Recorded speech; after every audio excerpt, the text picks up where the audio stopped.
கர்த்தருடைய பரிசு நாமத்திற்கு ஸ்தோத்திரம் உண்டாவதாக. இன்றைய ஜீவ வார்த்தை நிகழ்ச்சியை கேட்டுக்கொண்டிருக்கும் அனைவரையும் கர்த்தருடைய பரிசு நாமத்தினால் வாழ்த்துகிறேன், ஆசீர்வதிக்கிறேன். இன்றைய தின தியானத்திற்கு தேவன் கொடுத்த வேத பகுதி அது சங்கீத புஸ்தகம், அதில் 9ஆம் சங்கீதம் 9ஆம் வசனம். சங்கீதம் 9:9. சிறுமைப்பட்டவனுக்கு கர்த்தர் அடைக்கலமானவர், நெருக்கப்படுகிற காலங்களில் அவரே தஞ்சமானவர். இன்றைய தினம் இதை கேட்டுக்கொண்டிருக்கும் தேவ பிள்ளைகளே, கர்த்தரே நமக்கு அடைக்கலமும் தஞ்சமுமானவர் என்று இன்றைய தினம் நம்மளோட தேவன் சொல்ல ஆசைப்படுகிறார். இது எல்லாத்துக்குமே ஒரு போராட்டங்கள் வரும், ஒரு கஷ்டங்கள் வரும். அது யாராக இருந்தாலும் சரி, அந்த நேரங்களில் நம்ம யாரை தேடுகிறோம்? சோதனைகளில் ஜெயிக்கிற மனிதன் பாக்கியவான் அப்படின்னு நம்ம வேதத்தில் படிக்கிறோம். அப்படி சோதிக்கப்படும் போது அந்த சோதனையை ஜெயிப்பதற்கு நம்ம தேவனுடைய துணையை தேடுகிறோமா, இல்லை உலகத்தாரின் துணையை தேடுகிறோமா? ஒருவேளை தேவன் உலகத்துல நமக்கு உதவுவதற்காக ஆட்களை நியமித்து வைத்திருக்கிறார். அதை எப்படி நம்ம கண்டுபிடிக்க முடியும்னா, தேவ சமூகத்தில் அமர்ந்திருந்து தேவன்ட்டு இந்த பிரச்சனையை சொல்லி, ஆண்டவரே எனக்கு இந்த கஷ்டங்கள் இருக்கு, இந்த மாதிரி போராட்டத்தில் இருக்கேனே அப்படின்னும் போது தேவன் நம்மளுக்கு வழி நடத்துவார். நீ இந்த ஆள்கிட்ட பாரு, உங்களுக்கு செஞ்சு கொடுப்பாங்கன்னு. இல்லை நம்ம சுய அறிவில் நம்ம எடுத்தோம்னா அது இன்னும் அந்த போராட்டத்தை பிரச்சனையை இன்னும் கூட்டி தான் கொடுக்குமே தவிர அது குறைத்து தராது. ஆனால் தான் தேவனை தேட வேண்டும் நம்ம. ஆனால் தான் பாருங்க, இதை எப்படி பாருங்க, சிறுமைப்பட்டவனுக்கு கர்த்தர் அடைக்கலமானவர். கர்த்தர் அடைக்கலமானவர்னா அடைக்கல பட்டினத்தை குறித்து நம்ம வேதத்தில் படிக்கிறோம். உபாகமும் என்னாகும் அது முழுக்கவே அடைக்கல பட்டினங்களை பற்றி, அந்த மோசைக்கு கொடுத்த கட்டளைகளில் அடைக்கல பட்டினத்தை பற்றி நம்ம படிக்கிறோம். அடைக்கல பட்டினத்தை யார் தேடி ஓடுறா? ஒரு சில போராட்டங்களில் ஒரு சில தவறுகள் செய்தவங்க தான் அடைக்கல பட்டினத்தை தஞ்சம் தேடி ஓடுகிறாங்க. அப்போ அந்த அடைக்கல பட்டினத்துக்குள்ளே போகும்போது அவங்கள யாராலையுமே தொட முடியாது. அவங்க அடைக்கல பட்டினத்தை விட்டு வெளியே வந்தாங்கன்னா தான் பிரச்சனை அவங்களுக்கு. ஆனால் அடைக்கலப்பட்டினத்தில் எத்தனை வருடங்கள் இருக்காங்களோ அத்தனை வருடங்கள் வரைக்கும் எதிராளியை அவனை தொடவே முடியாது. அவங்க தெரிஞ்சோ தெரியாமலோ தவறு செய்திருந்தாலும் பரவாயில்ல. ஆனால் அடைக்கலமாக யாரை தெரிந்து கொண்டாங்க? அந்த அடைக்கலப்பட்டினத்தை தெரிந்து கொண்டாங்க.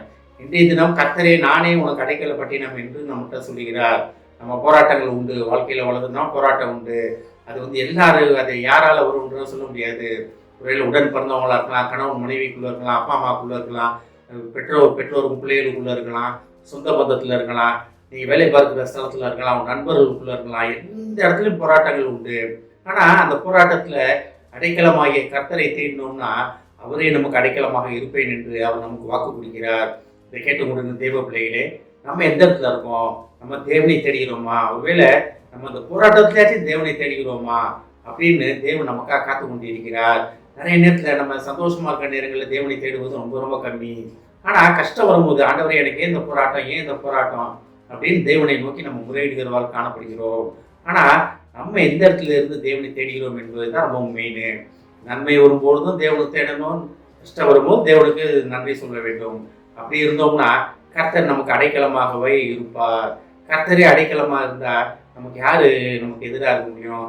கர்த்தரின் பட்சத்தில் இருக்கும் பொழுது எனக்கு விரோதமாய் வருபவன் யார் அப்படின்னு இதே சங்கீதத்தில் படிக்கிறோம். நம்ம அப்பேற்பட்ட தேவனை நம்ம அடைக்கலமாக வைத்துக்கொண்டு நம்ம ஏன் கஷ்டப்பட்டு கொண்டிருக்கிறோம்? எதுக்கு சிறுமைப்பட்டவனுக்கு கர்த்தர் அடைக்கலமானவர்னு சொல்கிறாருன்னா, ஒருவேளை வாழ்க்கையில் சிறுமைப்படுத்தப்பட்ட நிலைமையில் இருப்போமா? எதுக்கும் கவலைப்பட வேண்டாம்.